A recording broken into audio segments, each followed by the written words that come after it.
السلام عليكم ورحمة الله وبركاته. الحمد لله حمدا كثيرا طيبا مباركا فيه ومباركا عليه، وأشهد أن لا إله إلا الله وحده ربي لا شريك له، وأشهد أن محمدا عبده ورسوله صلى الله عليه وعلى آله وسلم تسليما كثيرا. أما بعد،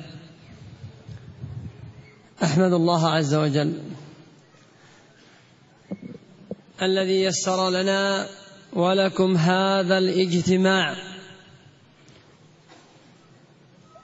وهذا اللقاء من غير حول منا ولا قوة على تعلم كتاب الله وسنة رسول الله صلى الله عليه وعلى آله وسلم، الذي فيه النور والهداية والرشد، فذلك فضل الله علينا وعليكم، فنحمده جل وعلا على جميع نعمه، ومن أجلها نعمة التفقه في الدين. ثم أشكر لإخواني الذين هيئوا هذا اللقاء، الأساتذة والدعاة في هذا البلد أندونيسيا عافاهم الله، فجزاهم الله خيرا، هيئوا هذه الرحلة والدورة العلمية، فأسأل الله عز وجل أن يبارك فيهم وفي علمهم وفي أموالهم، ومن شارك أيضا جزاه الله خيرا، من شارك بقوله ورأيه وسيارته والطيارة، فأسأل الله أن يأجر الجميع. وأيضا نشكر لإخواننا المسؤولين في هذا البلد، وخصوصا أيضا مسؤولي هذه البلدة، فقد رحب بنا وبالشيخ عبد الله وبالسياف والدعاة في الضحى قبل ساعات من هذا الوقت، فجزاه الله خيرا وجزى الله الجميع خيرا. وأنتم أيها السامعون الكرام، أسأل الله عز وجل أن يثيبنا وإياكم الثواب الجزيل بفضله وإحسانه، وأن يجعلنا وإياكم مع رسول الله في جنات النعيم. إخوة الإسلام، سمعتم العنوان لأن التقليد الكلام عليه، وهذا لا شك أن التقليد هو مأخوذ من القلادة، كأنه الشيء على العنق ويؤخذ به، ومعناه اتباع من ليس بحجة بلا حجة. تعريفه الاصطلاحي: التقليد هو اتباع من ليس بحجة بلا حجة. إذن يفهم من هذا الكلام أنك مأمور باتباع القرآن فهو الحجة، باتباع النبي صلى الله عليه وسلم فقوله وفعله حجة. إذن فكلام غير الله وكلام غير رسوله صلى الله عليه وسلم لا يقبل إلا إذا وافق الكتاب والسنة، ووافق الحق ولم يعارض القرآن والسنة. واحمدوا الله عز وجل معاشر أهل الإسلام، فقد أنقذكم الله عز وجل من التقليد الكفري الذي كان عليه أهل الجاهلية، الذين قال الله عنهم: وإذا قيل لهم اتبعوا ما أنزل الله قالوا بل نتبع ما ألفينا عليه آباءنا أولو كان آباؤهم لا يعلمون شيئا ولا يعقلون. وقال سبحانه وتعالى: قال أولو جئتكم بأهدى مما وجدتم عليه آباءكم قالوا إنا بما أرسلتم به كافرون. وقالوا إنا وجدنا آباءنا على أمة وإنا على آثارهم مقتدون. فالكفار الذين عبدوا الأصنام بدون حجة، سجدوا للأوثان، عبدوا الكواكب، عبدوا الشمس، عبدوا القمر، عبدوا الأحجار، وعبدوا الأولياء، عبدوا الأموات من دون الله مثل قوم نوح. عبدوا من؟ عبدوا بعض الصالحين، ذبحوا لهم، دعوهم من دون الله، رجوهم من دون الله بدون حجة من الله. لهذا قال نوح عليه السلام: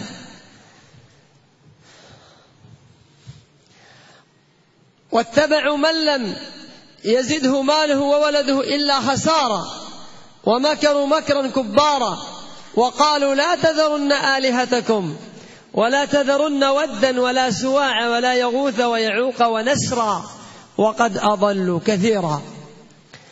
فهؤلاء عبدوا رجالا صالحين كما قال ابن عباس: هذه أسماء رجال صالحين كانوا مقبورين فصوروا عليهم تلك الصور ثم عبدوهم من دون الله، وذلك بدون حجة، مع أن نبيهم نوح عليه السلام حذرهم من هذا فلم يسمعوا. إذن فالذي يعبد غير الله ما عنده حجة، بل الحجة ترد مقالته. ولهذا نبينا صلى الله عليه وسلم كان يقول لقومه: قولوا لا إله إلا الله تفلحوا.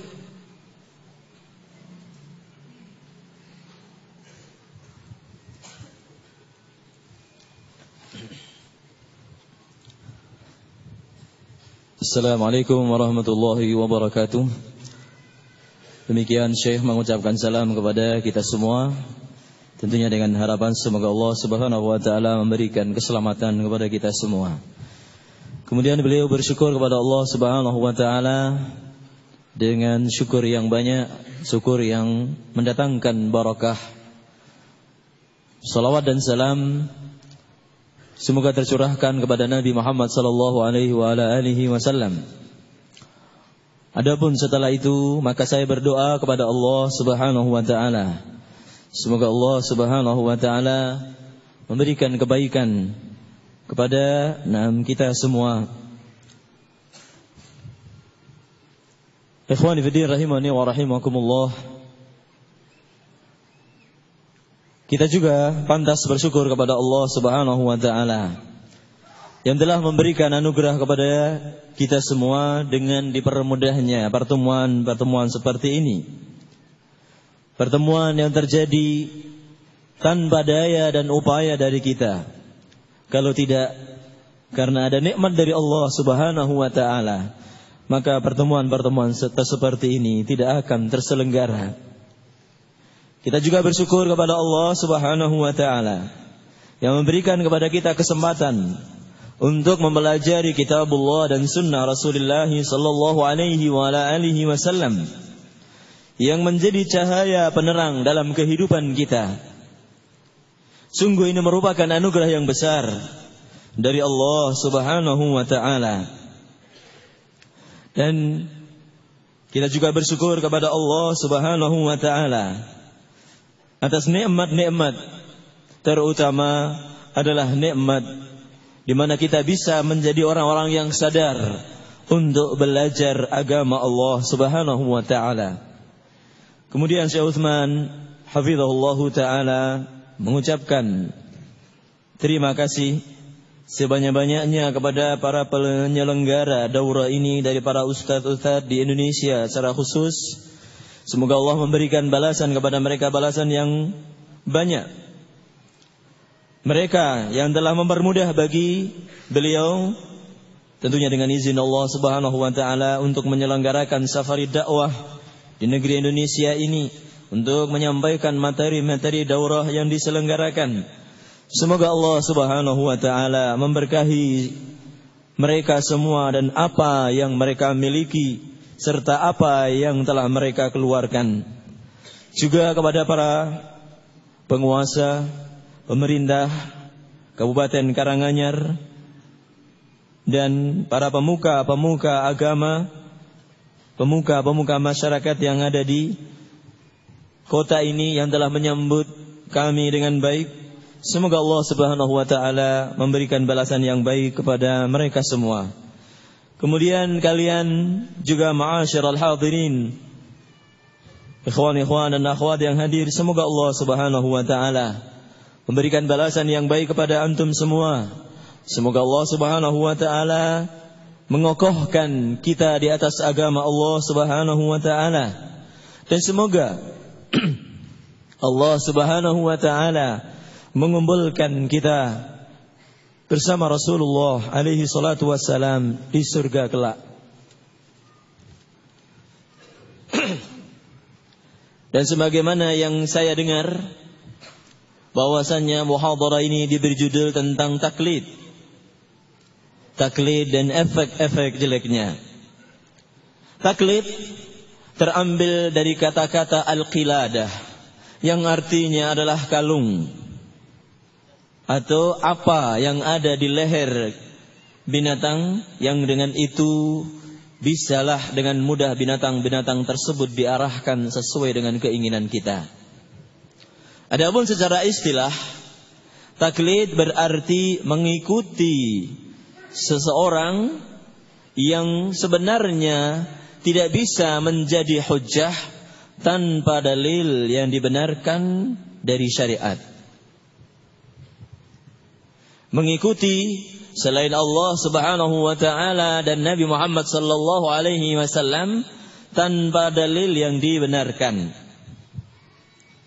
Maka bisa difahami dari sini bahwasannya asalnya seorang muslim diperintahkan untuk taat kepada Al-Qur'an, untuk ittiba terhadap Nabi Muhammad sallallahu alaihi wa ala alihi wasallam. Maka kepada yang lainnya tidaklah kita diperintah untuk mengikuti, karena mereka bukan hujjah, bukanlah dalil. Dalil adalah Al-Quran dan Sunnah Nabi sallallahu alaihi wa ala alihi wasallam. Selain Nabi Muhammad sallallahu alaihi wasallam, tidaklah bisa diambil dan dicontoh perkataan serta perbuatannya, kecuali manakala perkataan dan perbuatan orang tersebut cocok sesuai dengan apa yang telah diberikan, diajarkan, diamalkan oleh Rasul sallallahu alaihi wa ala alihi wasallam. Dan bersyukurlah kepada Allah Subhanahu wa taala, ikhwan sekalian, di mana Allah Subhanahu wa taala telah menyelamatkan kita dengan agama Islam ini. Allah telah menyelamatkan kita dari mengikuti agama kekafiran, sehingga kita tidak sebagaimana orang yang disebut oleh Allah Subhanahu wa taala dari orang-orang jahiliyah yang dikatakan kepada mereka, dan apabila dikatakan kepada mereka ikutilah apa yang diturunkan oleh Allah Subhanahu wa taala, maka mereka mengatakan kami bahkan mengikuti apa yang kami dapatkan dari nenek moyang kami, dan kami mengikuti jejak-jejak mereka. Maka Allah Subhanahu wa taala mengatakan, apakah mereka akan mengikuti bapak-bapak mereka meskipun mereka itu orang-orang yang tidak berilmu dan tidak berakal. Dalam ayat yang lain, Allah Subhanahu wa taala mengisahkan perkataan seorang nabi yang mengatakan, apakah apabila aku datangkan kepada kalian sesuatu dari Allah Subhanahu wa taala dan kemudian diperintahkan kepada mereka untuk mengikutinya, maka mereka orang-orang kafir itu justru mengatakan, kami adalah orang-orang yang kafir dengan apa yang kalian diutus dengannya, dan kami mengikuti bapak-bapak kami, dan kami di belakang mereka menjadi orang-orang yang tunduk patuh. Ma'asyiral muslimin rahimani wa rahimakumullah. Orang yang kafir, dia seperti orang-orang yang menyembah bintang, orang-orang yang menyembah bulan, orang-orang yang menyembah batu, menyembah para wali, menyembah orang-orang yang sudah mati. Bahkan kaum Nuh alaihi salam zaman dahulu juga menyembah sebagian orang-orang yang saleh. Mereka berdoa, mereka berharap kepada orang-orang yang sudah mati itu selain Allah Subhanahu wa taala, dan mereka semua bukanlah hujjah yang dibenarkan oleh Allah Subhanahu wa taala. Sebagaimana Allah Subhanahu wa taala kisahkan dalam surat Nuh, dan wattaba'u man lam yazidhum maluhu wa waladuhu illa khasara. Mereka mengikuti, kata Nabi Nuh mengeluhkan kepada Allah Subhanahu wa taala apa yang dilakukan oleh umatnya. Ya Allah, mereka itu mengikuti apa yang tidak akan menambahkan kepada harta dan anak mereka kecuali kerugian. Dan mereka mengatakan, janganlah kalian meninggalkan sesembahan-sesembahan kalian. Janganlah kalian meninggalkan Wad, Suwa, Ya'uq dan Nasra. Padahal berhala-berhala itu telah menyesatkan mereka yang jauh dari jalan Allah Subhanahu wa taala. Maka sebagaimana diriwayatkan dari Ibnu Abbas radhiyallahu taala anhuma, orang-orang yang disebut pada ayat tadi adalah nama orang-orang saleh, yang kemudian ketika orang-orang saleh itu meninggal, mereka membuat patung-patung dan kemudian akhirnya mereka menyembahnya selain Allah Subhanahu wa taala, tanpa hujjah, tanpa dalil yang dibenarkan oleh Allah Subhanahu wa taala. Padahal Nabi Nuh alaihi salam telah mengingatkan mereka, telah melarang mereka, tetapi peringatan-peringatan yang disampaikan oleh beliau tidaklah berguna bagi mereka, tidaklah mereka dengarkan, tidaklah mereka manfaatkan. Oleh karena itu Nabi Muhammad sallallahu alaihi wasallam ketika beliau berdakwah kepada ahlu Makkah, mengatakan kepada mereka, katakanlah la ilaha illallah, maka kalian akan menjadi orang-orang yang beruntung. Tinggalkanlah berhala-berhala selain Allah Subhanahu wa taala. Mereka pun enggan untuk mengikuti Nabi Muhammad sallallahu alaihi wasallam. Mereka terjatuh dalam taklid yang sangat berbahaya, yang menyebabkan mereka menjadi orang-orang kafir. فالذين عبدوا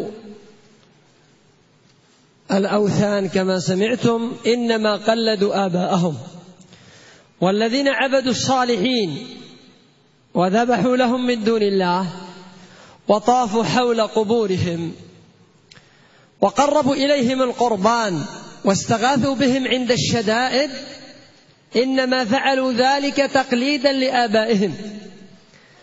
ولهذا قال النبي صلى الله عليه وعلى آله وسلم، نبينا نبي الرحمة، لعنة الله على اليهود والنصارى اتخذوا قبور أنبيائهم مساجد. قالت عائشة رضي الله عنها يحذر مما صنعوا. لماذا يحذر؟ الحديث متفق على صحته، البخاري ومسلم رواه. يحذرنا ويحذر أمته ألا نقع كما وقعت اليهود والنصارى في عبادة غير الله، لأن هذه الأمة في آخر الزمان أنهم يقلدون أعداء الإسلام، يقلدونهم في مسائل كثيرة ومسائل خطيرة، يقلدونهم في الاعتقادات، يقلدونهم في الأعياد، يقلدونهم في بعض المعاملات، يقلدونهم في بعض اللباسات. أولها بناية القباب على قبور الصالحين والأنبياء، وهذا فعله من هذه الأمة مجموعة من الناس، وعلى رأسهم الشيعة الروافض. حتى صاروا يطوفون الآن حول قبر علي بن أبي طالب في كربلاء وحول قبر الحسين. هذا تقليد لمن؟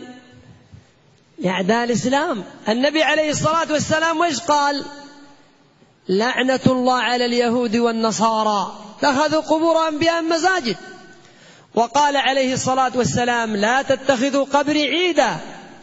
وقال صلى الله عليه وعلى آله وسلم لا تبنوا على القبور ولا تجلسوا عليها. رواه مسلم وغيره. والصحابة رضي الله عنهم لم يبنوا قبة واحدة على قبر من قبور الصالحين في زمانهم ولا بعد موت رسول الله عليه الصلاة والسلام، لأن الصحابة كانوا متبعين لا مبتدعين، متبعين لرسول الله عليه الصلاة والسلام في أقواله وأفعاله. ولهذا كانوا لا يصلون حتى إلى القبور ولا عندها. فقد رأى بعض الصحابة رجلا يصلي إلى قبر دون أن يشعر، فقال له صاحبه قبر أي احذر أن تصلي إلى هذه الجهة. فالنبي عليه الصلاة والسلام خط لنا خطا مستقيما وأتانا بعلم من عند الله، فليس لنا أن نخرج عن منهجه ونقلد أعداء الإسلام أو نقلد بعض العصاة أو بعض أهل البدع. قال الله جل وعلا اتبعوا ما أنزل إليكم من ربكم ولا تتبعوا من دونه أولياء قليلا ما تذكرون. ويقول سبحانه وتعالى وما آتاكم الرسول فخذوه وما نهاكم عنه فانتهوا.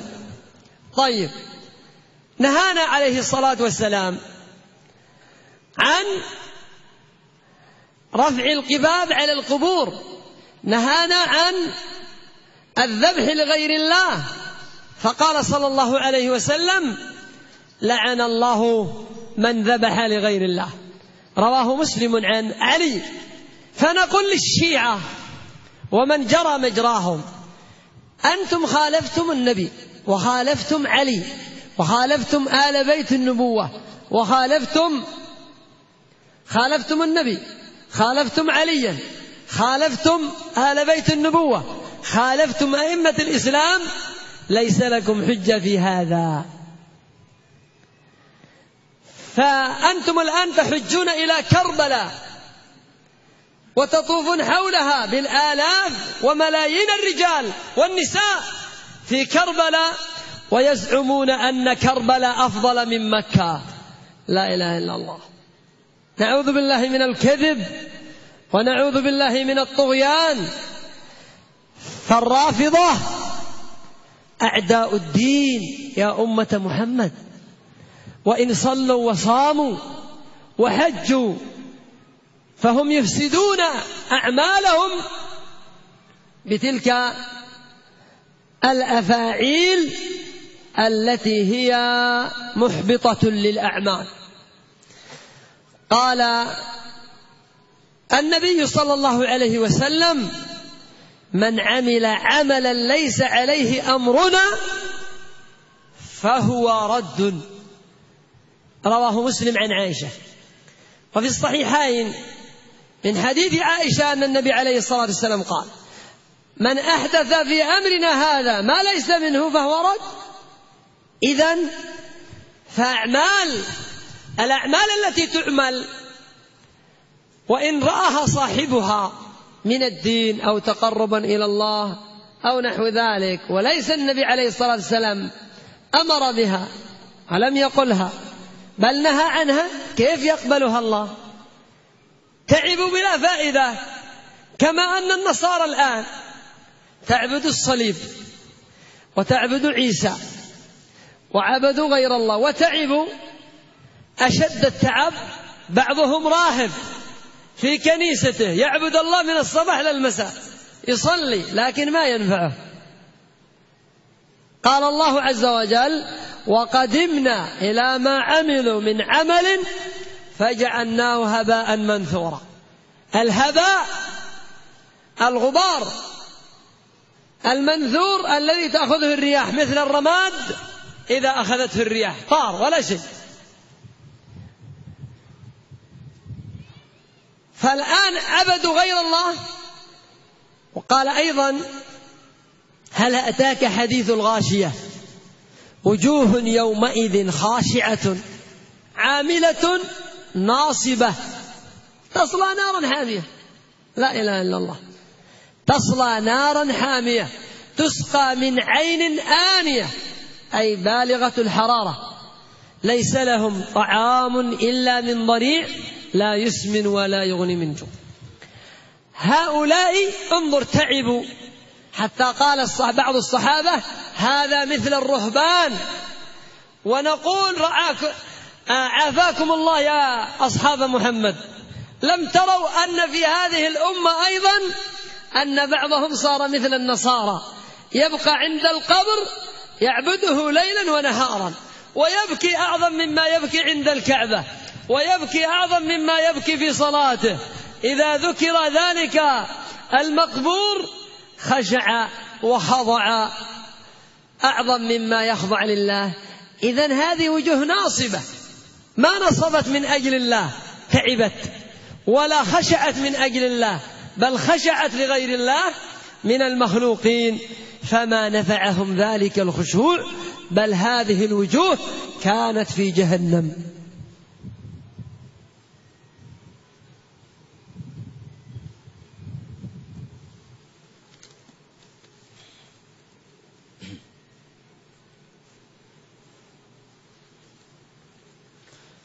Para penyembah berhala, penyembah orang-orang sholihin yang telah meninggal, mereka tawaf, mereka berdoa ketika turun musibah. Itu semua mereka lakukan karena taklid terhadap nenek moyang mereka. Nabi SAW telah memperingatkan dari hal ini, sebagaimana yang diriwayatkan dalam Sahih Bukhari dari hadis Aisyah radhiyallahu taala anha. Nabi SAW mengatakan, semoga laknat Allah Subhanahu wa taala turun kepada mereka orang-orang Yahudi dan Nasara yang telah menjadikan kuburan para nabi mereka menjadi masjid-masjid tempat ibadah. Aisyah radhiyallahu taala anha mengatakan, Nabi alaihi salatu wassalam memperingatkan dari apa yang mereka lakukan. Nabi SAW memperingatkan dari taklid. Kenapa Nabi SAW memperingatkan hal ini kepada kita? Agar kita tidak mengikuti perilaku orang-orang Yahudi yang menjadikan kuburan para nabi mereka menjadi masjid-masjid tempat ibadah. Nabi memberikan peringatan kepada umat ini karena umat ini di akhir zaman ternyata banyak yang taklid terhadap musuh-musuh Islam. Banyak di antara mereka yang melakukan hal-hal yang berbahaya, taklid terhadap orang-orang kafir, bahkan dalam masalah akidah, dalam masalah berbagai perayaan hari besar, dalam muamalah dan perkara-perkara yang lainnya. Pertama-tama mereka bangun kubah di atas kuburan orang-orang yang saleh tersebut. Kemudian mereka sembah, menjadi sesembahan mereka selain Allah Subhanahu wa taala. Dan itu telah terjadi dari umat ini, dan secara khusus dari kalangan orang-orang Syiah Rafidah yang mengagungkan kuburan Ali bin Abi Thalib dan Ahlul Bait, sehingga mereka tawaf di sekitar kuburan Ali, di sekitar kuburan Husain di Karbala. Bahkan mereka mengikuti orang-orang Yahudi yang mengagungkan kuburan-kuburan orang-orang saleh di antara mereka. Nabi SAW telah memperingatkan, la tattakhidhu qabri 'ida. Janganlah kalian jadikan kuburanku sebagai tempat perayaan, yakni tempat yang dilakukan secara rutin ibadah-ibadah kepada selain Allah Subhanahu wa taala. Nabi SAW pun memperingatkan, jangan kalian salat menghadap ke kuburan dan jangan kalian duduk di atasnya. Ini semua adalah karena Nabi SAW ingin menjauhkan kita umatnya dari kesyirikan yang disebabkan karena mengikuti kebiasaan orang-orang Yahudi dan Nasara.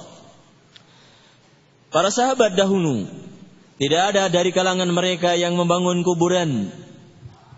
Tidak ada yang membangun tempat-tempat ibadah di atas kuburan orang-orang saleh di antara mereka.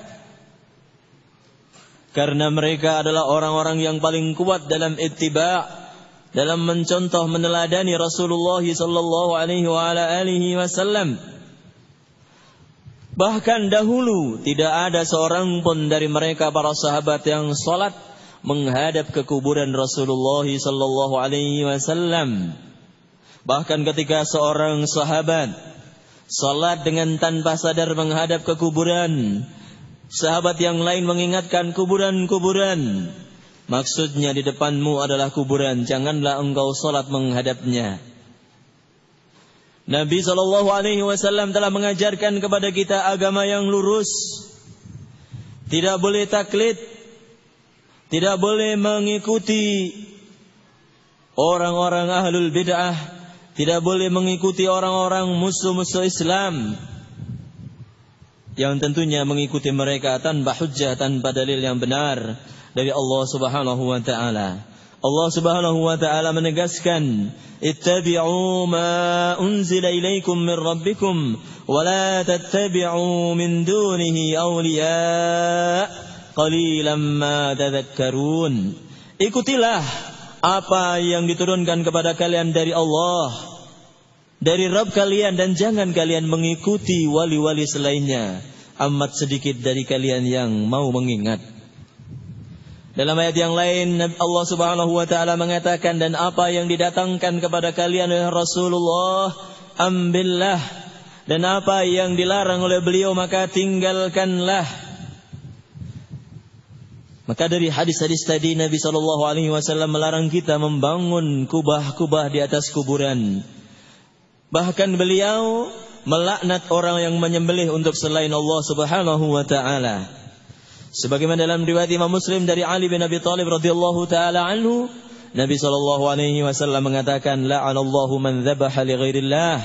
Semoga Allah Subhanahu wa taala melaknat orang yang menyembelih untuk selain Allah Subhanahu wa taala. Maka para sahabat ridwanullahi taala alaihim ajma'in menjadi orang-orang yang menegakkan perintah Nabi sallallahu alaihi wasallam. Mereka tidaklah seperti para pendeta yang mengikuti selain Allah Subhanahu wa taala, yang diagungkan, yang dijadikan panutan tanpa hujjah dari Allah Subhanahu wa taala. Maka wahai umat Islam, wahai kaum muslimin, kita sebagai orang Islam semestinya mencontoh apa yang dilakukan oleh mereka para sahabat radhiyallahu taala anhum, dan jangan kita menjadi seperti sebagian orang yang ketika datang ke kuburan menangis khusyuk di sana, lebih kuat tangisannya dan lebih khusyuk daripada ketika dia beribadah kepada Allah Subhanahu wa taala.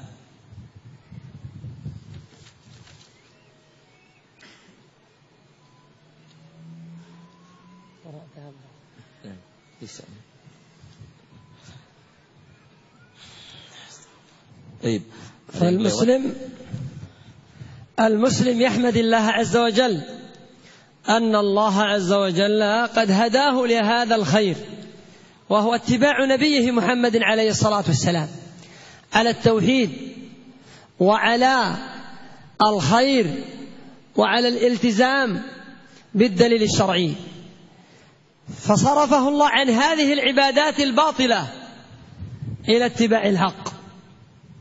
هذا من توفيق الله لك أيها السني الكريم.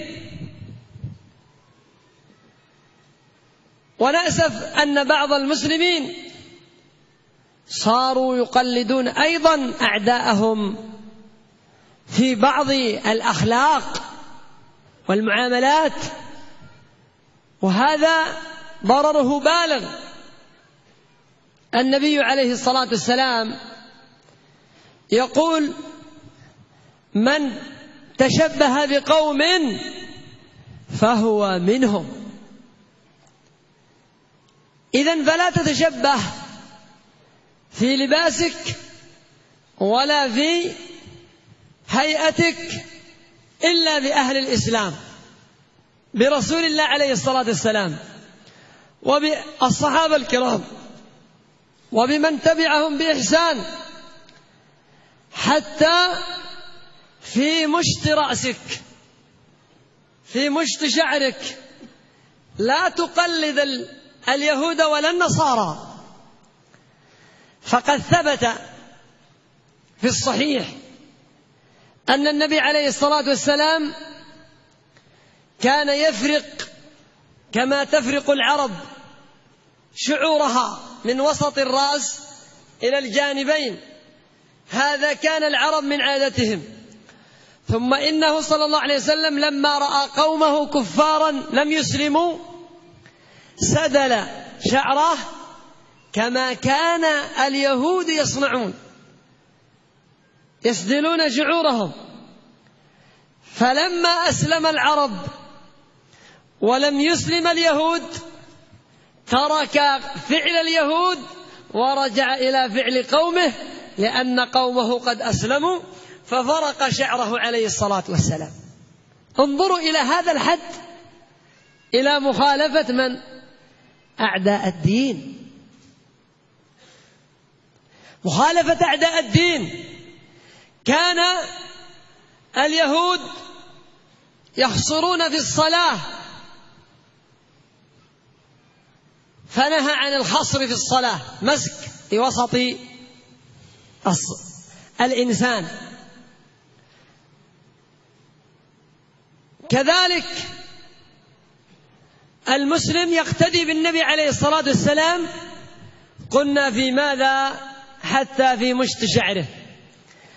بعض أبناء المسلمين اليوم لربما يرى لاعبا من لعاب الكرة فرنسي أو أمريكي أو غيرهم قد مشط إلى خلف رأسه وقصر جميع رأسه إلا مثل حق الخيل يجعلها خلف ظهره، فعل مثله، قصر جانبا وترك جانبا، فعلوا مثله. يا عباد الله، إلى هذا الحال تقلدونهم.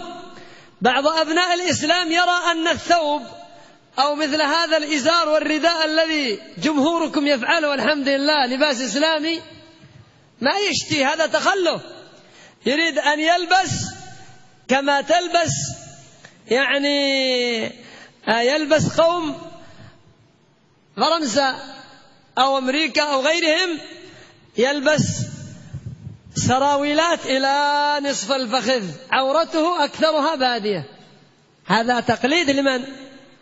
تقليد لمن يا عباد الله؟ النبي عليه الصلاة والسلام كان أشد حياء من العذراء في خدرها. ذات يوم كان جالسا في بيته فدخل عليه أبو بكر وبعض فخذه باديا، ثم دخل عمر، فلما دخل عثمان غطى عليه الصلاة والسلام فخذيه إلى تحت ركبتيه. فقالت عائشة: لما صنعت هذا؟ قال: ألا أستحي من رجل تستحي منه الملائكة. بعض الرجال صار يلبس إلى الفخذ، والنبي عليه الصلاة والسلام يقول: الفخذ عورة. وهذا الحديث جاء عن جمع من الصحابة، حديث جرهد وغيره، وجماهير العلماء أكثر أهل العلم بل بعضهم يرى الاتفاق أن فخذ الرجل عورة الرجل من السرة إلى الركبة هذه من العورة. وترى بعض شبابنا الآن في بعض المسرحيات بعض المجلات يلبسون إلى أفخاذهم. أين حفظ العورات يا عباد الله؟ وربما رأى نفسه في زعمه أنه المتقدم وأنه المتطور. هذه المصيبة الآن هنا، يرى أنك متخلف. سبحان ربي العظيم، صار الحق باطلا والباطل حقا. المتمسك بهدي رسول الله والصحابة صار هو المتخلف، وأنت الذي قلدت أعداء الإسلام صرت المتقدم. من العجب هذا التقليد تسرب إلى أبناء الإسلام، شعروا أو لم يشعروا، شعروا. بعضهم جاهل ما يدري، لكن رأى ظن أن ذاك تقدم. ونأسف أن أيضا حتى بعض النساء لله الأمر، بعض النساء صارت في زعمها تتطور. أولا كشفت الشعور، بعض نساء المسلمين كشفت شعرها من أجل أنها رأت صاحب المجلة، صاحبة المجلة، صاحبة الإذاعة، صاحبة الأمريكية، صاحبة كذا التي عندها الدولارات وعندها، تزعم أن هذا تقدم. بعدين تطورت، كشفت عنقها، كشفت بعض ثدييها، كشفت ذراعيها، في الأخير كشفت عزكم الله كشفت فخذيها. إنا لله وإنا إليه راجعون. هذا آخر التطور عندهم، هذا التطور وهذا التقليد الأعمى الذي قال فيه نبينا صلى الله عليه وسلم: لتتبعن سنن من كان قبلكم. سنن بمعنى طرق، معاملات. سنن من كان قبلكم شبرا بشبر ذراعا بذراع، حتى لو دخلوا جحر ضب، جحر الضب لاتبعتموهم. قالوا يا رسول الله اليهود والنصارى؟ قال فمن القوم إلا أولئك. الصحابة تعجبوا، كيف نحن نتبعهم؟ أمة القرآن، أمة السنة، أمة التي هي خير الأمم، تتبع وتقلد أصحاب القردة والخنازير. اليهود مسخ الله أجدادهم قردة، والنصارى مسخوا عقديا ومعنويا أبناء التوحيد، يقلدون هذه الأمة الساقطة. الصحابة يتعجبون، فقال عليه الصلاة والسلام: وهل القوم إلا أولئك؟ أي أنتم تقلدونهم. ولو رأى النبي عليه الصلاة والسلام حال بعض نساء المسلمين اليوم، بعضها مصلية لكن ما تدري أن هذا بعضها حرام. الله يقول: يا أيها النبي قل لأزواجك وبناتك ونساء المؤمنين يدنين عليهن من جلابيبهن ذلك أدنى أن يعرفن فلا يؤذين. سبحان الله، المتحجبة ما تؤذى، العفيفة ما تؤذى، المتسترة ما تؤذى، المرأة الطيبة هذه سلمكم الله كاللؤلؤة مصونة، كاللؤلؤة في حرز في قفص، ما يراها الرجال الأجانب. لكن كما يزعمون تحرير المرأة، وهذه دعوة إلى التقليد لأعداء الإسلام. أنا أقول يا معشر نساء المسلمين، أنساء النبي وبنات النبي ونساء الصحابة والتابع لهم بإحسان خير أم نساء الغرب اللواتي هن أشر من جاهلية أبي جهل؟ قال الله عز وجل: وقرن في بيوتكن ولا تبرجن تبرج الجاهلية الأولى. هم يقولون تقدموا، نقول لا، أنتم رجعتم إلى الخلف إلى قرن أبي جهل، فإن الله قال ولا تبرجن تبرج الجاهلية الأولى. الجاهلية الأولى من أراد أن يعرفها فلينظر إلى بنات أوروبا ولينظر إلى بنات أمريكا، فهذه هي الجاهلية الأولى بل أشد ضلالا.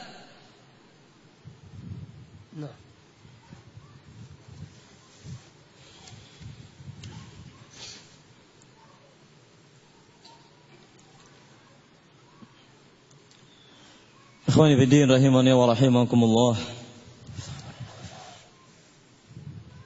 Taklid terhadap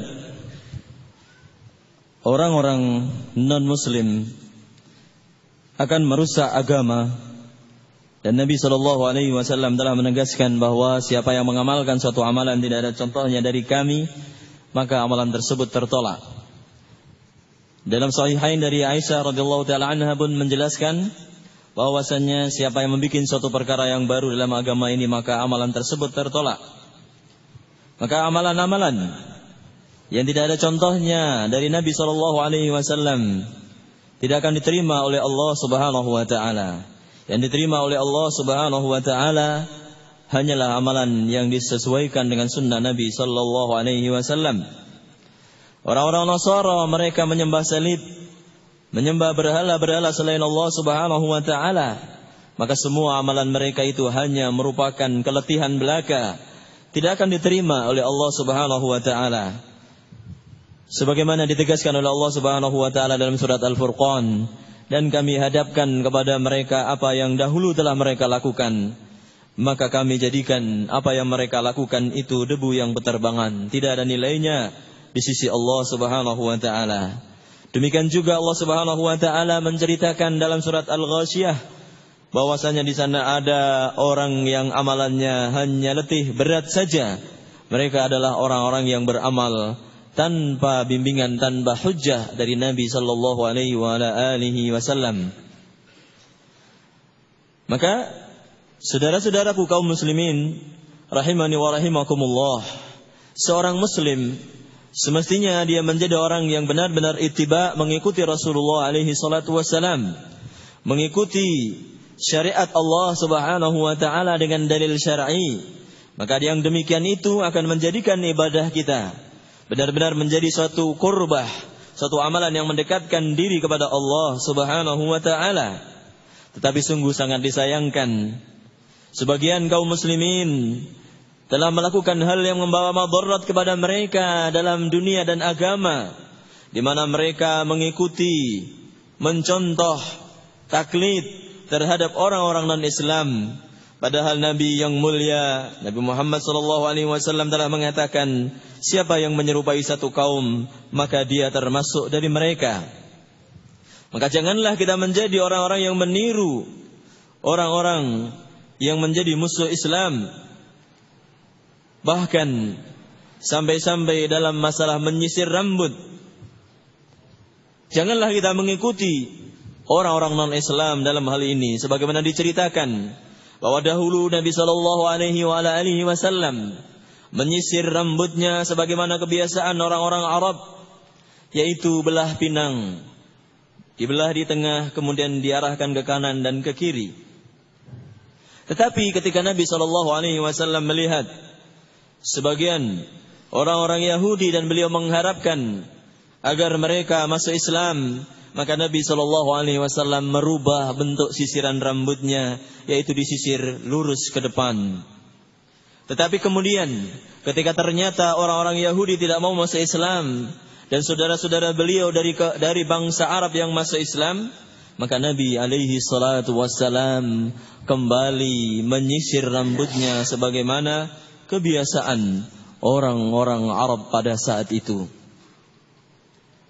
Demikian juga orang-orang Yahudi ketika mereka beribadah kepada Allah Subhanahu wa taala, mereka meletakkan tangan-tangan mereka di pinggang.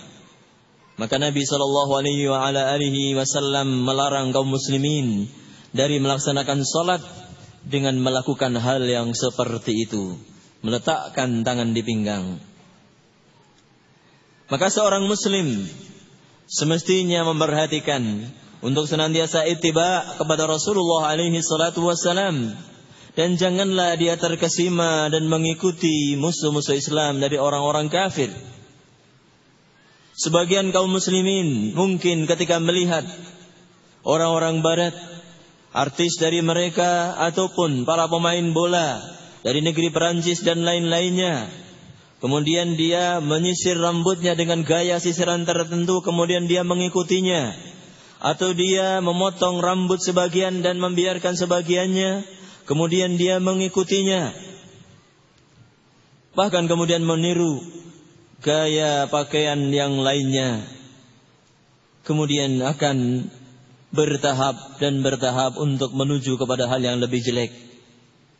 Alhamdulillah, bersyukurlah kepada Allah Subhanahu wa taala bahwa Allah Subhanahu wa taala mengajarkan kepada kita agama dengan ketentuan-ketentuan yang khusus padanya. Tidak perlu kita mengikuti orang-orang barat. Bahkan sebagian kaum muslimin juga mengikuti orang-orang barat yang memakai celana pendek setengah paha. Padahal itu adalah suatu hal yang terlarang. Nabi SAW suatu hari sedang duduk bersama Abu Bakar dan Umar radhiyallahu taala anhuma, dan beliau tersingkap sedikit pahanya. Dan kemudian masuklah Utsman bin Affan radhiyallahu taala anhu ke dalam majelis tersebut.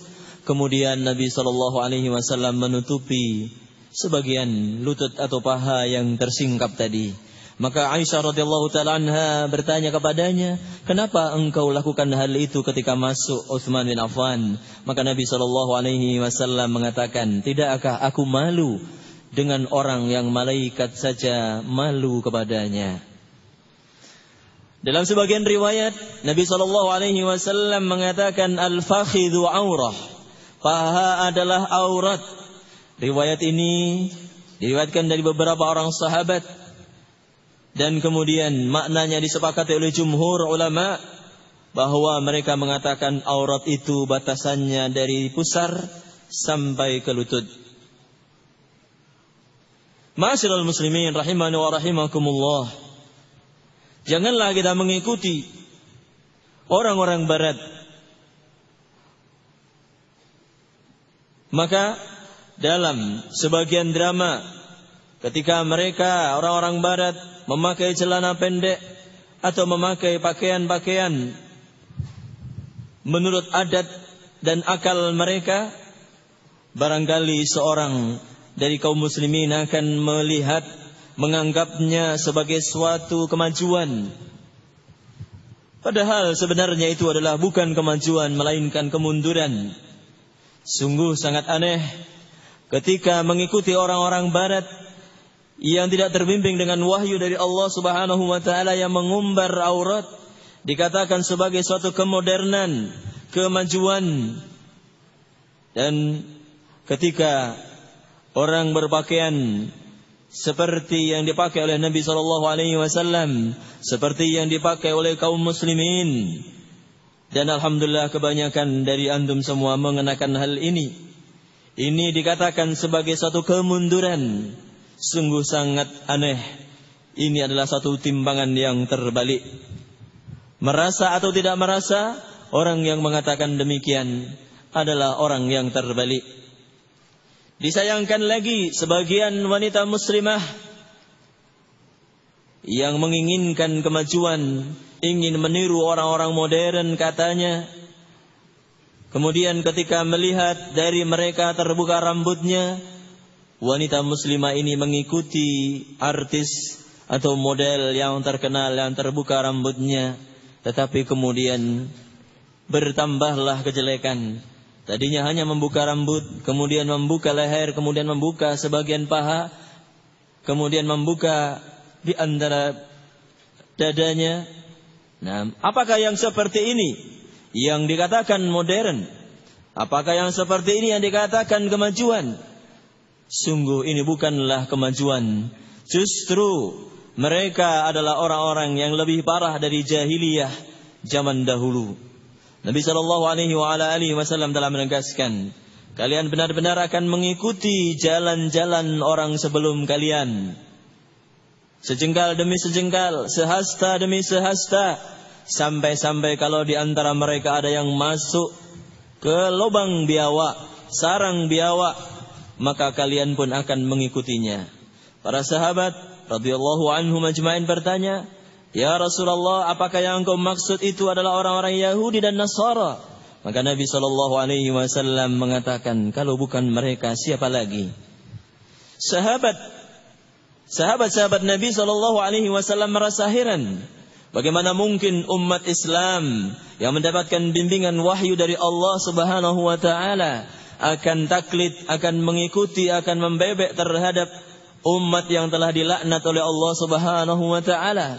Di antara mereka ada yang dijadikan kera, di antara mereka ada yang dijadikan babi oleh Allah Subhanahu wa taala karena mereka membangkang terhadap perintah Allah Subhanahu wa taala.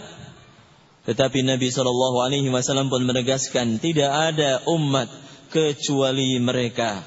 Itulah yang akan ditiru. Cobalah lihat, wahai kaum muslimin, Allah Subhanahu wa taala memerintahkan kepada Nabi SAW, wahai Nabi, katakanlah kepada istri-istrimu, anak-anakmu dan wanita kaum muslimin agar mereka menjulurkan jilbab mereka. Yudnina 'alaihinna min jalabibihinna, dzalika adna ay yu'rafna fala yu'dzain. Yang ketika seorang wanita muslimah berhijab, hijab yang syar'i, maka mereka akan lebih dikenal sebagai wanita yang baik dan tidak akan diganggu, tidak akan dijahili. Subhanallah, orang yang berhijab sesuai dengan tuntunan syariat, maka dijamin oleh Allah Subhanahu wa taala bahwa dia tidak akan terganggu, tidak akan diganggu. Dia menjadi seorang yang terjaga, terlindung, tidak akan dilihat oleh orang lain. Tetapi memang para pejuang emansipasi wanita tidak menghendaki hal yang seperti ini. Mereka akan senantiasa mengusahakan bagaimana wanita-wanita muslimah yang berhijab itu supaya bisa melepas hijabnya. Cobalah bayangkan anak Nabi SAW, istri-istri Nabi SAW, mereka itu lebih baik ataukah orang-orang Barat? Sudah barang tentu kita semua mengetahui bahwasannya anak-anak Nabi SAW jelas lebih baik. Maka semestinya mereka yang kita jadikan teladan. Allah Subhanahu wa taala pun menegaskan, dan tinggallah wahai para wanita di rumah-rumah kalian, dan jangan kalian tabarruj, jangan kalian mengumbar aurat, jangan kalian mejeng sebagaimana orang-orang jahiliyah yang pertama. Kalau orang mau melihat jahiliyah pertama, lihatlah kepada orang-orang Eropa, kepada orang-orang Amerika. Mereka itulah orang-orang yang bahkan lebih parah dari jahiliyah yang pertama. Mereka lebih jelek daripada orang-orang jahiliyah zaman dahulu. Maka wahai wanita muslimah, semoga Allah Subhanahu wa taala menjaga kita semua. Ikutilah istri-istri Nabi SAW, ikutilah anak-anak Rasulullah SAW yang menjaga hijab, dan jangan mengikuti wanita-wanita Barat yang mengumbar aurat mereka. إذن المرأة المسلمة هي المتبعة للقرآن والسنة، المتحجبة العفيفة البعيدة عن الاختلاط بالرجال الأجانب، ولو كانوا من الجيران وبنو العم وأبناء الخال ونحوهم. المرأة المسلمة في الحقيقة هي الحرة، هي الشريفة الكريمة، اتبعت القرآن. أما المتبرجة فقد اتبعت من؟ أعداء الدين. واتبعت غير ملة محمد عليه الصلاة والسلام، وإن لم تكن كافرة هي عاصية، إن لم تكن كافرة فهي عاصية، لأنها خالفت بعض المنهج النبوي. ولهذا نقول من العمل بالقرآن أن نعلم بناتنا الصغار اللبس الإسلامي، نعلم أبناءنا عند أن يخرجوا إلى الأسواق المدارس وعند جيرانهم اللباس الحسن المتستر، حتى إن بعض المسلمين، ما أقول في هذه البلاد بل في كثير من بلاد المسلمين، أنهم ربما الشيطان يأتيهم ويسمعون في الإذاعات الأجنبية فلانة عندها صديق.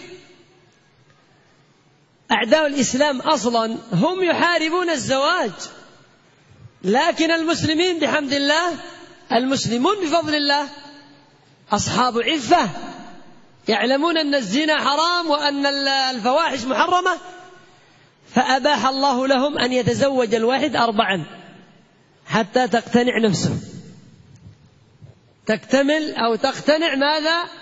نفسه من النساء الأجنبيات المحرمات. أما هؤلاء الكفرة فعندهم العشق، عندهم الصداقة، عندهم الزمالة في زعمهم، حتى يسألني بعضهم من السويد ومن أمريكا وغيرها، يقول عنده 3 أبناء من صديقته، أعوذ بالله، 5 أبناء من صديقته وتاب، ماذا يصنع؟ نعوذ بالله من الفتن. فيسألون بعد أن حصل البلاء العظيم، بل بعضهم مسلم ويفعل هذه الأفاعيل القبيحة المحرمة.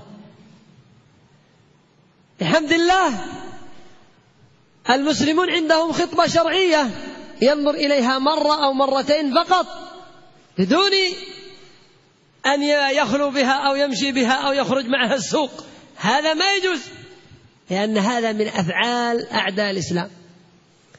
إذن فأنتم يا معاشر المسلمين حين تتبعون الكتاب والسنة أنتم الآن تحررتم وصرتم أنتم قادة العالم أصلا، كما كان سلفكم الصالح وآباؤكم الكرام، أنتم في الحقيقة قادة العالم، هم يقلدونكم. ينبغي للأعداء أنهم يتبعوننا نحن، ما نحن نخضع لهم ولا نحن نرجع إلى أفكارهم الخسيسة التي جاءوا بها من آبائهم السفلة. أما نحن فآثارنا آثار من النبي عليه الصلاة والسلام، حجتنا الكتاب القرآن الكريم، حجتنا آثار الصحابة الأبرار الذين فتح الله عليهم العالم. فلذلك المسلم ينبغي أن يرفع نفسه ويعلم أنه أكرم من غيره من البشر الذين لم يسلموا. قال النبي صلى الله عليه وسلم: بل الله يقول: يا أيها الناس إنا خلقناكم من ذكر وأنثى وجعلناكم شعوبا وقبائل لتعارفوا إن أكرمكم عند الله أتقاكم. إذن من هو الكريم؟ من هو الرفيع؟ المسلم أم الكافر؟ المسلم لا شك. من هي العزيزة الكريمة، المسلمة أم الكافرة؟ المسلمة ورب العزة، وإن أعلنوا في إذاعاتهم بأنهم أصحاب التحرر والتقدم، لكن هو تقدم إلى جهنم والعياذ بالله. إذن يا معاشر أهل الإسلام لا تستضعفوا أنفسكم، فأنتم أكرم الناس عند الله. قال الله عز وجل: كنتم خير أمة أخرجت للناس تأمرون بالمعروف وتنهون عن المنكر وتؤمنون بالله. إذن أنتم خير الناس، فلماذا تخضعون وتذلون أنفسكم؟ الإسلام يقول أهل العلم يعلى ولا يعلى عليه، الإسلام يعلى ولا يعلى عليه. الله يقول أفنجعل المسلمين كالمجرمين ما لكم كيف تحكمون. استفهام إنكاري على من يسوي بين المؤمن وبين الكافر، يسوي بين الطائع وبين العاصي، يسوي بين العفيف وبين غير العفيف. يا عباد الله، قال الله أفنجعل المسلمين كالمجرمين، أي ما يكون هذا، بل المسلم رفيع في الدنيا ثم في الأخرى، فلا تذل نفسك. العرب كانوا بدوا لا يقرؤون ولا يكتبون، كثير منهم أمة أمية، ليس التقدم بالحساب ولا بالمال ولا بسيارة أو طيارة. لا تبحر عيونكم تقدماتهم الدنيوية، فهذه لا تقربهم من الله بل تباعدهم. قال الله عز وجل لا يغرنك تقلب الذين كفروا في البلاد متاع قليل ثم مأواهم جهنم وبئس المهاد. أيا مسلم، أترضى أن تكن مثلهم في الحال ثم يأواك جهنم؟ لا والله. أيا مسلم، أترضى أن تكن مثلهم في اتباع شهوات نفسك ثم تكن حطب جهنم؟ لا والله، العاقل ما يرضى. أما أولئك هم قوم قلوبهم مقفلة، قلوب الكفار والمنافقين قلوبهم مطموسة سلمكم الله. أما أنتم فقلوبكم حية، عرفت لا إله إلا الله، عرفت القرآن، عرفت منهج محمد عليه الصلاة والسلام، النور الذي جاء به. فآمنوا بالله ورسوله والنور الذي أنزلناه. القرآن نور بين أيديكم تمشون به في ظلمات الجهل. أما الكفار والجهلة فهم يمشون في ظلمات الجهل، وفي الأخير حطب جهنم.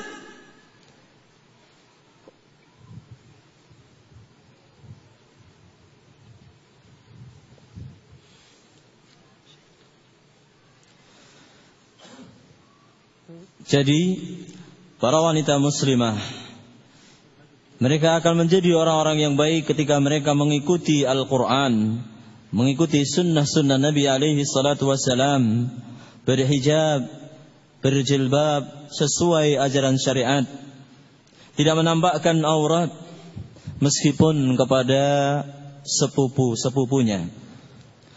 Dengan demikian wanita muslimah adalah wanita yang mulia, wanita yang terjaga. Adapun yang tidak berhijab, maka dia telah melakukan kemaksiatan kepada Allah Subhanahu wa taala. Dan yang taklid kepada orang-orang kafir, bisa jadi dia pun menjadi orang yang kafir. Wal'iyadzu billah. Maka cara untuk menjaga wanita-wanita supaya mereka bisa berhijab dengan hijab yang syar'i, ajarilah anak-anak kita semenjak dini, semenjak kecil untuk berpakaian dengan pakaian yang dibenarkan oleh syariat. Meskipun saat pergi ke sekolah, berikan kepada mereka pakaian-pakaian yang sesuai dengan ajaran agama, sesuai dengan ketentuan syariat Allah Subhanahu wa taala. Dan satu hal yang mengerikan yang saya lihat di banyak negeri, tidak hanya di negeri ini, tetapi di negeri-negeri yang lain, dari negeri-negeri kaum muslimin, adalah suatu kebanggaan bagi seseorang ketika diumumkan bahwa si fulan punya pacar ini, bahwa si fulan punya sahabat dari seorang wanita yang bernama si fulanah. Itu menjadi suatu kebanggaan bagi mereka. Dan anehnya di sebagian negeri kaum muslimin juga telah terjangkit penyakit yang seperti ini. Memang orang-orang kafir, mereka itu memerangi hijab, tidak senang dengan orang-orang yang menjaga aurat mereka. Orang-orang kafir ada di antara mereka pacaran, ada di antara mereka persahabatan, ada di antara mereka kencan dan sebagainya. Dan telah saya mendapati beberapa ikhwan, kata Syekh, dari negeri Swedia, negeri Belgia dan lain-lainnya. Seorang di antara mereka punya anak 3 dari pacarnya, punya anak 5 dari pacarnya. Kemudian baru datang setelah terjadi malapetaka yang besar ini, datang bertanya bagaimana solusinya. Sungguh ini perkara yang sangat tragis, yang mengenaskan.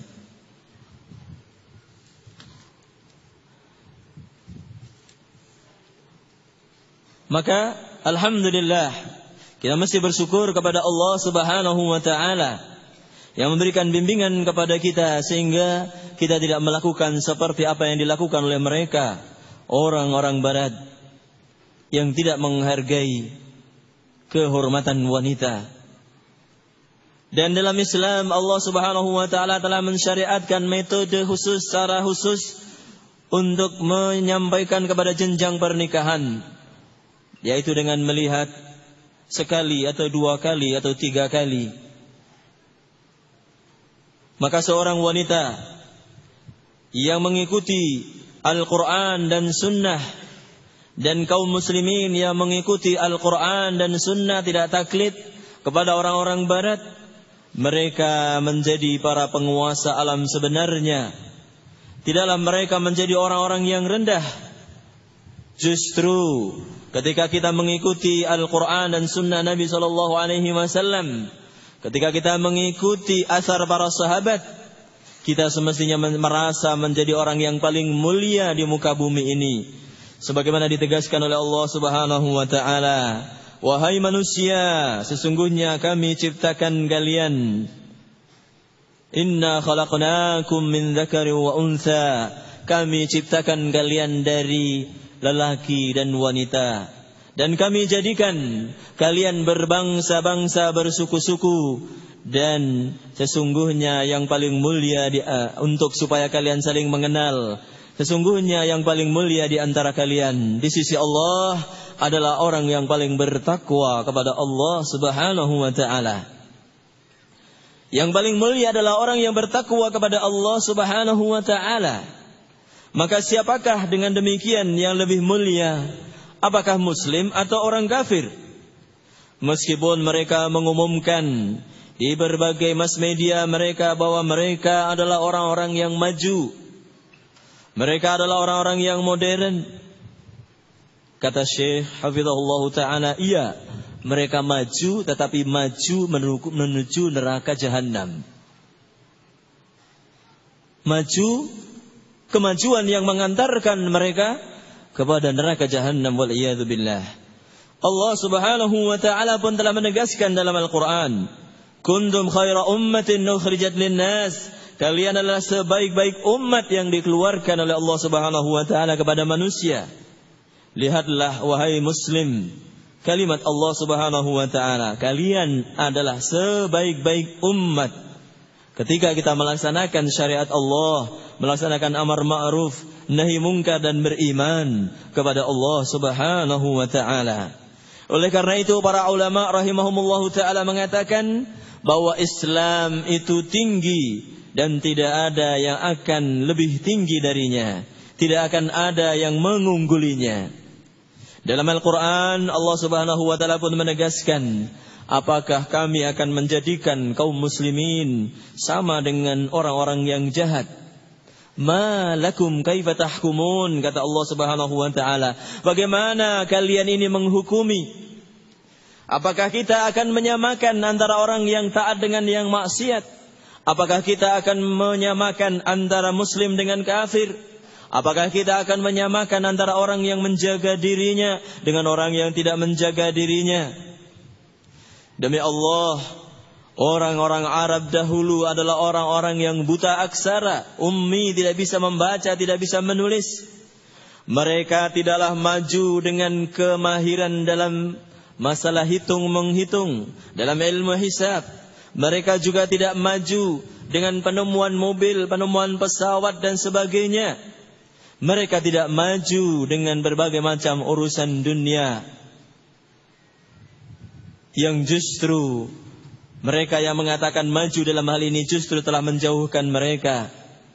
Tetapi mereka menjadi orang-orang yang maju, menjadi khalifah di muka bumi ini dengan ketakwaan dan iman mereka kepada Allah Subhanahu wa ta'ala, dengan melaksanakan perintah-perintah Allah dan menjauhi larangan-larangan Allah Subhanahu wa ta'ala. Allah Subhanahu wa ta'ala pun mengingatkan kita, la yaghurrannaka taqallubul ladzina kafaru fil bilad, mata'un qalilun thumma ma'wahum jahannam wa bi'sal mihad. Janganlah sekali-kali menipumu gemerlapannya orang-orang kafir di negeri-negeri itu. Itu adalah perhiasan yang sedikit dan kemudian tempat kembali mereka neraka jahanam yang merupakan sejelek-jelek tempat. Maka wahai kaum muslimin, maukah Anda menjadi seperti mereka yang mengikuti hawa nafsu? Maukah Anda dimasukkan ke dalam neraka Allah Subhanahu wa ta'ala karena mengikuti mereka orang-orang kafir? Alhamdulillah, kalau hati kita terbuka, hati kita mengenal Allah Subhanahu wa ta'ala, hati kita mau mengikuti nasihat-nasihat Allah Subhanahu wa ta'ala dan Rasulnya dan perintah-perintahnya. Adapun mereka orang-orang kafir, hati mereka telah tertutup sehingga tidak akan berguna, tidak akan bermanfaat peringatan-peringatan yang diberikan kepada mereka. Al-Quranul Karim merupakan cahaya yang menerangi kegelapan kejahilan. Maka kalau kita ikuti Al-Quranul Karim dan Sunnah Nabi SAW, akan mengantarkan kita kepada keselamatan. Dan manakala kita menjauhkan diri dari Al-Quran dan Sunnah Nabi SAW dan mengikuti orang-orang kafir, sungguh itu akan mengantarkan kita kepada kebinasaan. Wal'iyadzu billah. Al-Qur'anu idza 'amila bihi an-nas wa kadzalika bi sunnati ar-rasul sallallahu alaihi wasallam sa'idu fi ad-dunya wal akhirah. لأن القرآن لا يحرم عليك الصناعات الدنيوية جائزة. الزراعة رغب الإسلام في الزراعة، رغب الإسلام في التجارة، لكن بالحلال دون أن تغش المسلمين وتخدعهم. ورغب في الصدقات لكي يعطف على الضعيف والمسكين والفقير. الإسلام لم يحرم شيئا حلالا فيه منفعة، ولكن نأسف كما قلنا أن قلدنا المشركين والكفار في بعض أخلاقهم. أما في الصناعات نحن ما زلنا مقصرين، مع أن صناعة المسلمين أيضا ينبغي أن لا يحصل فيها شيء من المخالفات الشرعية، فلا يختلط رجال ونساء كما في مصانع المشركين. بل الرجل بحمد الله في الإسلام هو الذي يقوم على المرأة، يكسب لها، ينفق عليها، ينفق عليها أما، ينفق عليها بنتا، ينفق عليها أختا، ينفق عليها زوجة. إذن أنت الراعي يا أيها المسلم الكريم لهذه المرأة الضعيفة التي هي كالذهب.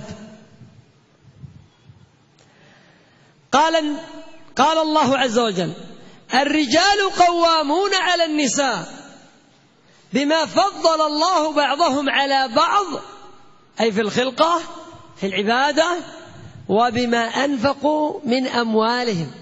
إذن الرجل أفضل من المرأة بسبب ماذا؟ خلقة الله له، ثم أنه ينفق عليها وهو الوالي عليها وهو الرئيس عليها.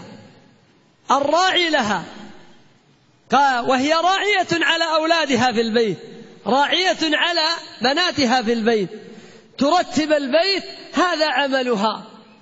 فالرجل يبني الخارج والمرأة تبني الداخل، فيصير المجتمع مجتمعا متماسكا.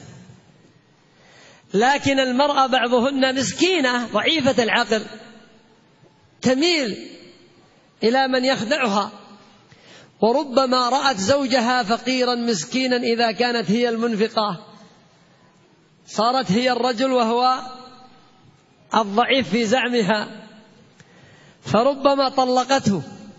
بعض النساء تطلقه.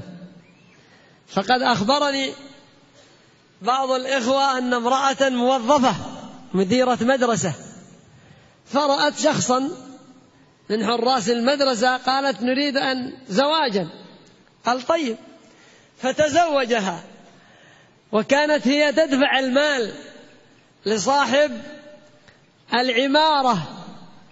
انظروا بعض الأمور التي مثلا قد تخرج عن نطاق الشريعة ولو قليلا. فمرة احتاج المال ولم يعطي صاحب العمارة الأجرة، فتأخر، فقال صاحب العمارة لماذا ما تعطي الأجرة يا فلانة؟ قالت أنا أرسلت به مع الزوج. قال ما أعطاني. فرجعت إليه وهي متعاظمة، هي مديرة مدرسة وهو مسكين حارس معاشه قليل. فقالت لما ما تعطي فلانا كرى العمارة؟ قال إن شاء الله مرة ثانية وكذا، احتجت الفلوس وأنا. قالت إذن أنت طالق ولا شيء عندي لك، وفارقته. وهذا حصل في السعودية. انظروا كيف بارك فيكم المرأة ضعيفة، لربما تركت زوجها، حيث أنها، والقصص في هذا كثيرا ما نحب أن نأخذ المجلس به، ولكن لهذا أمر الله المرأة أن تبقى في البيت ولا تخرج إلا للحاجة، وهي متحجبة متعففة، وإن سافرت إلى بلد آخر تكون مع محرم من أجل الحراسة لها. فالمرأة ضعيفة مسكينة. ولهذا ما يأمر الله عز وجل بشيء إلا وفيه مصلحة، حياة زوجية، نعم، حياة للأولاد يربون على التربية الإسلامية الصحيحة. كلكم راع وكلكم مسؤول عن رعيته، فالأمير راع ومسؤول عن رعيته، والرجل راع على أهل بيته، والمرأة راعية على بيت زوجها وولده، متفق عليه. فجعل الله هذه المرأة ضعيفة من أجل أن يسودها الرجل. لو كانت مثله مترجلة تعرف الأخبار خلاص مش مبالي به. ولهذا لعن النبي عليه الصلاة والسلام النساء المترجلات، النساء المتشبهات بالرجال، ولعن عليه الصلاة والسلام الرجال المتشبهين بالنساء، يتكسر كلامه مثل المرأة، لباسه مثل المرأة، يضاحك الرجال مثل المرأة. هذا قلد النساء فصار مايعا ضايعا. والمرأة عكس، لما تتعلم الترجل هذا محرم عليها، تريد تقلد الرجال في هيئاتهم في كلامهم في مسؤولياتهم، وهو ليس لها. فانظروا التقليد الأعمى إلى أن وصل. المرأة تريد تقلد الرجال، والرجل بعضهم يريد يقلد النساء. أعوذ بالله من تغيير الفطرة.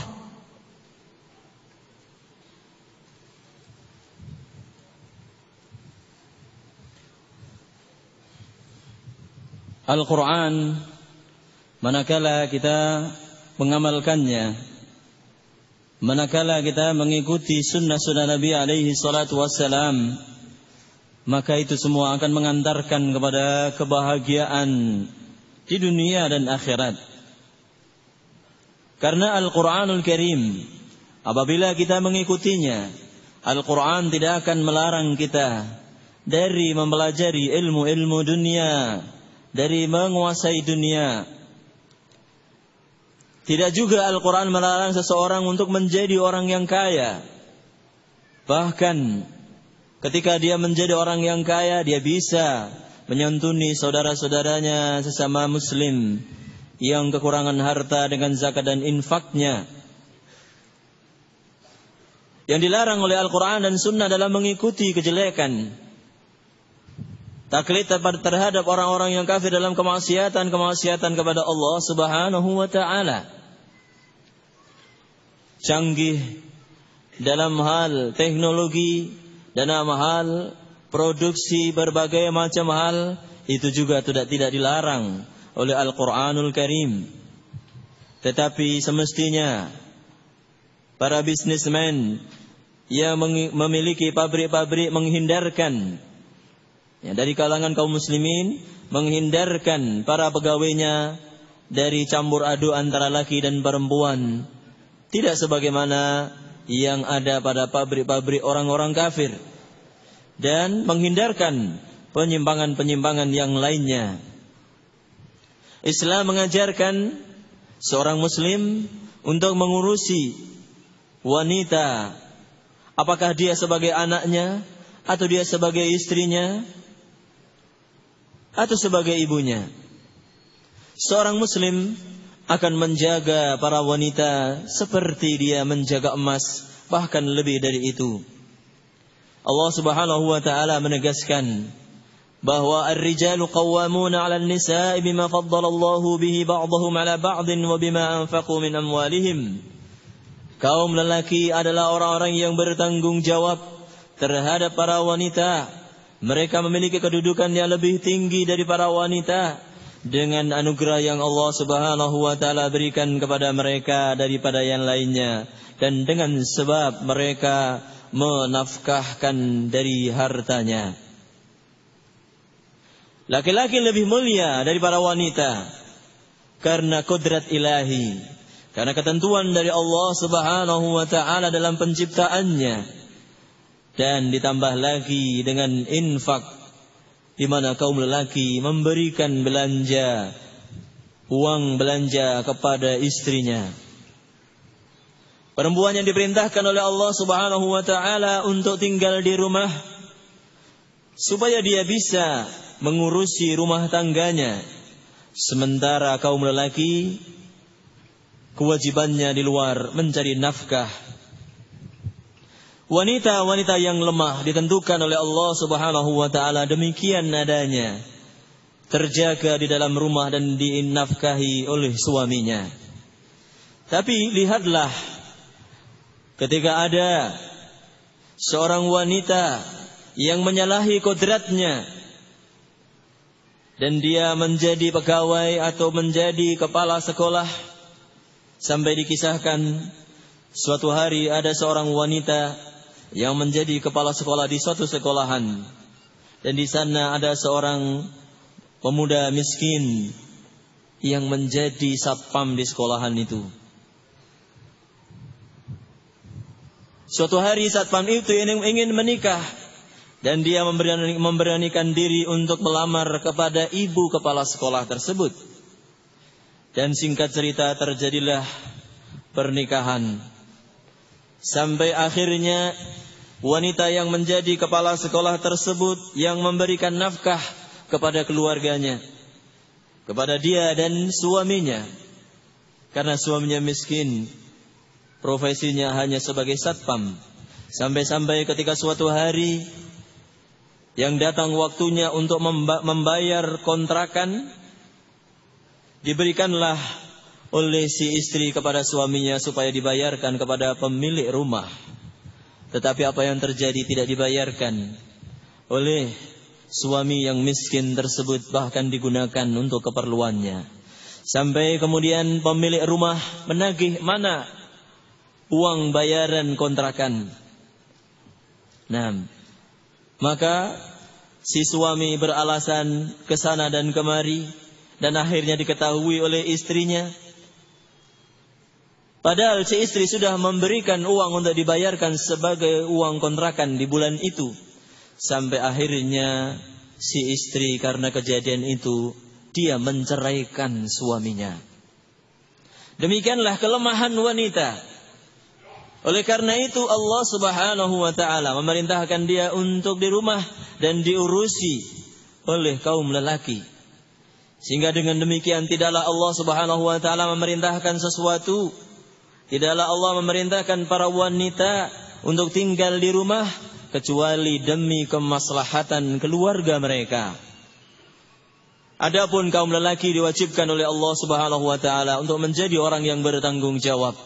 Sebagaimana ditegaskan oleh Nabi sallallahu alaihi wasallam bahwa semua kalian adalah pemimpin dan setiap pemimpin akan dimintai pertanggungjawaban oleh Allah Subhanahu wa taala. Seorang lelaki pemimpin di rumahnya, dia akan dimintai pertanggungjawaban terhadap oleh Allah Subhanahu wa taala berkaitan dengan istri dan anak-anaknya. Seorang wanita pun pemimpin di rumahnya, dia menjadi pemimpin bagi anak-anak dari lelaki tersebut. Inilah yang menjadi tugas mereka, mengurusi rumah dan mendidik anak-anak. Nah, wanita makhluk yang lemah. Manakala dia berusaha untuk meniru orang laki-laki, dari kecil mungkin sudah diajari menjadi perempuan yang tomboy, suka berpenampilan dengan penampilan lelaki, baik dari pakaiannya maupun potongan rambutnya serta gaya berjalan dan lain-lainnya. Wanita yang seperti itu dilaknat oleh Allah Subhanahu wa taala. Sebagaimana lelaki yang cengeng, yang meniru gaya-gaya perempuan, baik dalam berjalan, bertutur kata, berpakaian dan sebagainya, itu dilaknat oleh Allah Subhanahu wa taala. Maka saudaraku kaum muslimin, semoga dirahmati oleh Allah Subhanahu wa taala, lihatlah bagaimana taklid menjerumuskan ke dalam mara bahaya, ke dalam kebinasaan. Karena gara-gara taklid mau mengikuti wanita mau mengikuti lelaki, lelaki mau mengikuti wanita, menirunya, menjerumuskan kepada laknat Allah Subhanahu wa taala. Wa min at-taqlid المضر بالأمة عموما ترجل المرأة كما سمعتم، لربما فارقت زوجها وتركت أبنائها. الآن صار بعض النساء المترجلات والجاهلات وبعض النساء أيضا التي تقلد الأعداء بدون تورع صارت تتكلم في السياسة. هي قد تريد تغير البيت، الآن تريد تغير المجتمع والقاضي والحاكم. أضرب لك مثالا، كثير كلام يتكلمن كثيرا الآن في السياسة، في وظائفهن وفي بيوتهن، بدل ما يذكرن الله ويقرأن القرآن أو يصلحن بيوتهن. وكنا من أول يسألن عن الثياب الجديدة وعن الأمور البيتية من صحون ونحوها، صارت الآن تريد أن تتحدث على الملوك، لأنها في الحقيقة قليلة عقل، ما عندها إلا نصف عقل الرجل، فتظن أن الأمور كلها سهلة. وبعض الرجال أيضا صار يقلد أعداء الدين في باب المظاهرات. أليس هذا تقليد لأعداء الإسلام؟ أنا أذكر لك، أقول لكم بصدق ونكون صادقين مع أنفسنا أيضا، هل حصلت مظاهرة في عهد الصحابة في تغيير قاضي، في تغيير أمير، أو في عهد بني أمية، أو في عهد بني العباس خرج نساء بالآلاف في الشوارع، أو رجال يظاهرون في الشوارع يغيرون الأمير الفلاني أو القاضي الفلاني أو مدير المدرسة الفلاني؟ ما في. هل خرج في عهد دولة العثمانيين رحم الله الجميع؟ إذن متى جاءتنا المظاهرات يا عباد الله إلى بلاد الإسلام ليثيروا الفتن على ملوكهم وأن يدمروا مصالحهم الدينية والدنيوية؟ النبي نهى عن هذا والناس يقلدون أعداءهم. يقول عليه الصلاة والسلام: من رأى من أميره شيئا يكرهه، في معصية، في استئثار مال، في أكل مال، في أكل رشوة، ماذا يصنع؟ من رأى من أميره شيئا يكرهه فليصبر. صبر هذا اتباع السنة. فليصبر فإنه من خرج من الطاعة وفارق الجماعة، جماعة المسلمين الذين هم على إمام واحد، أو خرج عن نطاق أهل السنة عقديا منهجيا، وفارق الجماعة فمات ميتة جاهلية. متفق عليه. مات ميتة جاهلية بمعنى أنه يموت على شعبة من شعب أهل الجاهلية، لأن أهل الجاهلية لم يكونوا ينتظمون على إمام، فوضى، هم أهل فوضى مثل أعداء الإسلام اليوم في أوروبا، في أمريكا، في غيرها. خالفوهم الأمير يخرجون في الشوارع، يلا اسقط يا فلان، انزل يا فلان، اطلع يا فلان، ويأتيهم واحد مثل الأول أو ربما أشد. فهمتم الآن؟ بل أشد، هذا هو الغالب. حتى في الخروج على ولاة المسلمين من أول كان المتأخر غالبا يأتي أسوأ من الأول. المتأخر غالبا يأتي ضرره أكثر من الأول، لأنه يضعف وأتباعه يهيجون فيصير عندهم الفتن أكثر. اقرأوا التاريخ، بني أمية، بني العباس، إلى غير ذلك وما بعدهم. فالسنة إذن الصبر على ولاة الأمر. قال النبي، قال عبادة بن الصامت: بايعنا رسول الله صلى الله عليه وسلم على السمع والطاعة في العسر واليسر والمنشط والمكره، وعلى أثرة علينا، أي حتى لو أكلوا الأموال واستأثروا بالوظائف لأصحابهم، وعلى أثرة علينا، وعلى ألا ننازع الأمر أهله إلا أن تروا كفرا بواحا عندكم من الله فيه برهان. متفق عليه. فالثورات في بلاد المسلمين لا مصلحة فيها والله. نحن محمل مسؤولية أمام الله أن نخبر المسلمين بالواقع وبالدين الذي ينفعهم في دينهم ودنياهم، وننصح أئمة المسلمين بالرفق برعاياهم، ننصحهم أن يرفقوا بهم حتى يرفق الله بهم ويحفظ ملكهم، كما قال نبينا عليه الصلاة والسلام: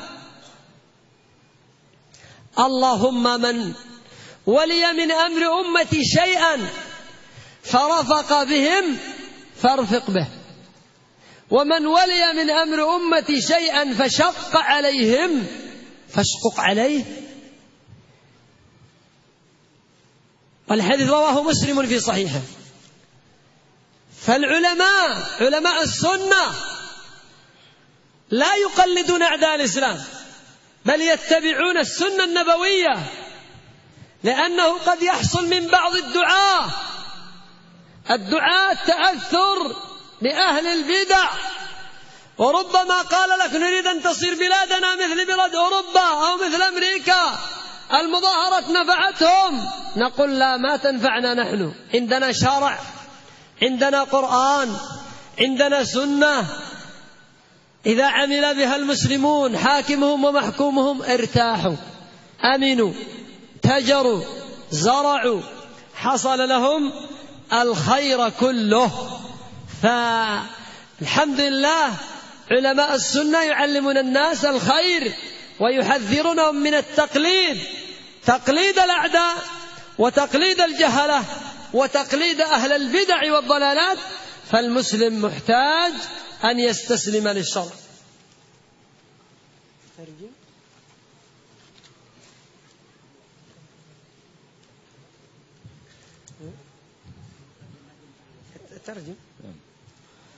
Termasuk dari taklid sebagaimana yang telah antum semua dengar, taklid yang membawa efek yang sangat jelek adalah kaum wanita yang berusaha untuk menyerupai kaum lelaki. Yang barangkali wanita yang berusaha tampil seperti orang lelaki tersebut akhirnya akan meninggalkan anak-anak dan suaminya. Dan sekarang waliyadzubillah, banyak wanita-wanita yang jahilah, wanita-wanita yang ingin menyerupai kaum lelaki, keluar dari rumahnya, terjun bahkan di dunia politik. Kalau tadinya dia cuma sibuk dengan pembicaraan dalam masalah pakaian, dalam masalah perkakas rumah tangga, dia ingin lebih maju dari itu katanya. Dia kemudian terjun di dunia politik. Dia ingin menyaingi para penguasa dan para lelaki yang lainnya. Bahkan sebagian dari mereka juga mengomando demo-demo dan bahkan ikut di dalamnya. Dan tentunya ini semua tidak lain adalah karena mereka taklid mengikuti orang-orang barat. Pernahkah kalian dengar dari para sahabat radhiyallahu taala anhum, ada di zaman Bani Umayyah, di zaman Bani Abbasiyah, wanita yang keluar menyaingi para khalifah, para umara, wanita yang berdemo? Tentu semua hal yang seperti itu tidak ada. Bahkan demonstrasi secara umum itu suatu hal yang baru dalam agama Allah Subhanahu wa taala. Adapun Ahlus Sunnati wal Jamaah, pegangan mereka adalah hadis Rasul sallallahu alaihi wasallam yang menegaskan siapa yang melihat sesuatu yang dia benci dari penguasanya, falyasbir, hendaknya dia bersabar. Karena sesungguhnya siapa yang keluar dari ketaatan kepada penguasa yang sah dan memisahkan diri dari jamaah kaum muslimin kemudian mati, maka dia mati seperti kematian orang jahiliyah. Hadis yang diriwayatkan oleh Imam Bukhari dan Muslim. Meninggal dengan cara jahiliyah yang dimaksud dalam hadis ini adalah meninggal dalam keadaan seperti orang-orang jahiliyah yang mereka tidak memiliki penguasa yang ditaati. Meninggal seperti cara-cara jahiliyah. Dan biasanya dari pengalaman menunjukkan bahwasannya penguasa yang belakangan yang mendapatkan kekuasaan dengan cara kekerasan itu biasanya lebih jelek daripada yang sebelumnya.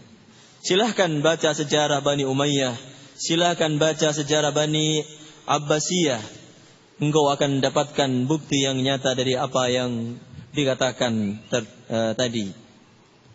Ahlus Sunnati wal Jamaah memiliki pedoman yang sudah pasti. Mereka bersabar menghadapi penguasa yang jahat. Sebagaimana Ubadah ibn Samit radhiyallahu taala anhu meriwayatkan kepada kita bahwa kami, kata beliau, telah membaiat Rasul sallallahu alaihi wa ala alihi wasallam, baik dalam keadaan kita semangat ataupun berat, dalam keadaan lapang ataupun susah, dan bahkan dalam keadaan asaratin alaina, dalam keadaan meskipun para penguasa itu mengambil jatah-jatah kami.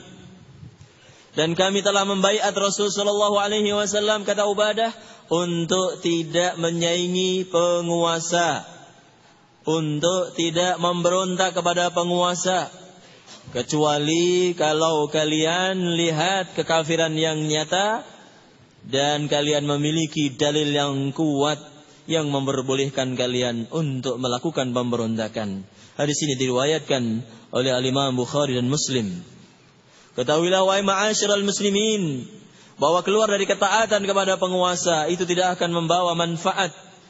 Dan nasihat ini saya sampaikan kepada mereka, kepada antum semua, dan juga saya nasihatkan, kata Syekh Utsman As-Salimi, kepada para penguasa untuk menyayangi rakyatnya, untuk berlemah lembut kepada mereka. Ingatlah Nabi SAW telah berdoa, ya Allah, siapa di antara umatku yang memegang kekuasaan kaum muslimin, kemudian dia berlemah lembut kepada mereka, maka lemah lembutlah, sayangilah dia. Dan siapa yang memegang kekuasaan umatku dari kaum muslimin, kemudian dia memberatkan mereka, maka beratkanlah dia. Hadis ini diriwayatkan oleh Imam Muslim rahimahullahu ta'ala. Maka ma'asyiral muslimin rahimani wa rahimakumullah, ikhwani wa akhwati billah rahimani wa rahimakumullah jami'an, ulama ahlus sunnati wal jamaah tidaklah taklid, tidaklah mengikuti musuh-musuh Islam. Bahkan mereka menjelaskan dalil-dalil dari Al-Quran dan Sunnah dalam berbagai hal,